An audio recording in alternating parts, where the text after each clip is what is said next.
Hey everyone, welcome back to our channel. Today, let us journey together on how to create albums with OpenArt. So, let's get started. First things first, begin by opening your web browser and go to openart.ai. If you already have a registered user, simply log in to access your personalized dashboard. Now, on the left sidebar, find and click on My Albums. Then, select Create Album. Give your album a title and hit Create. It is that straightforward. Now, you are ready to add pictures to your album.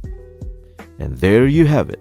Creating albums with OpenArt is a breeze. Organize your memories and share your creations with ease. I hope this video helps you out. Thank you for watching and see you in the next video.